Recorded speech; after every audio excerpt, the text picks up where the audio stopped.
कुछ लोग doctor B are Ambedkar को बस इसलिए हेट करते हैं क्योंकि उन्होंने इंडिपेंडेंट इंडिया में कास्ट बेस्ड रिजर्वेशन इंट्रोड्यूस किया।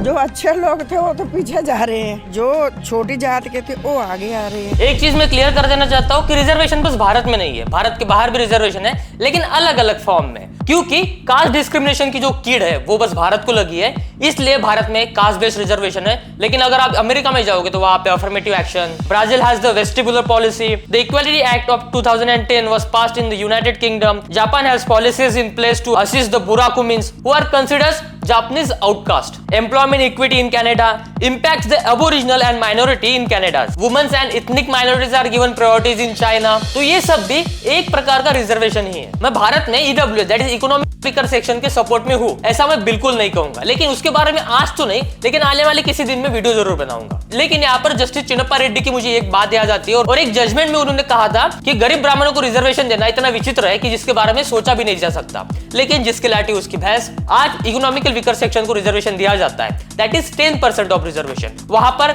एसटी को मिलता है 7.5% ऑफ द रिजर्वेशन, वही एससी को मिलता है 15% ऑफ द रिजर्वेशन, और वहीं पर OBC that is other backward classes को मिलता है 27% ऑफ द रिजर्वेशन। यानी कुल मिलाकर होता है 59.5% of the reservation out of 100%। किसी भी देश की प्रगति कब होती है? इसका आंसर बहुत सिंपल है, किसी भी देश की प्रगति तब होती है जब उस देश के सब समाज के लोग प्रगति कर रहे हो। लेकिन भारत में ऐसा नहीं है। अभी मैं क्वांटिफाइबल डेटा के साथ सब कुछ तो बता नहीं पाऊंगा, लेकिन मेरे पास सब रिसर्च किया हुआ है और आने वाले दिनों में मैं डेफिनेटली एक एक टॉपिक चूज करके हर एक टॉपिक पर एक सेपरेट वीडियो बनाऊंगा। अगर भारत में रिजर्वेशन नहीं होता तो एससी एसटी ओबीसी समाज के लोगों को आगे आने के लिए कहीं हजारों साल लगते। जहां रिजर्वेशन के फायदे वही रिजर्वेशन के काफी लूपहोल्स भी, और उसका भारत में कई जगह पर लॉस भी है, लेकिन जिसके बारे में आज नहीं किसी और वीडियो में जरूर बात करेंगे। Well, coming back to topic, 1932 में पुनः पैक्ट के तहत रिजर्वेशन दिया गया। रिजर्वेशन दिया गया था क्योंकि सेपरेट इलेक्टोरेट्स नहीं दिया गया था। और यहाँ पर ये चीज काफी लोग कहते हैं कि कास्टिज्म पहले होता था अभी नहीं होता है, ये चीज सरासर गलत है। अगर आप ऐसा कहते हो तो आपको थोड़ा न्यूज़पेपर, थोड़ा न्यूज देखने की जरूरत है। वेल, आप गोदी मीडिया मत देखिएगा क्योंकि ये तो टट्टी है, क्योंकि भारत का गोदी मीडिया कुछ काम का नहीं है। जहाँ पे आप डॉक्टर बी आर अम्बेडकर को बस कास्ट रिजर्वेशन इंट्रोड्यूस करने के नाम पर हेट करते हो, वही मैं एक चीज क्लियर कर देना चाहता हूँ कि डॉक्टर बी आर अम्बेडकर का यानी डॉक्टर बाबा साहब अम्बेडकर का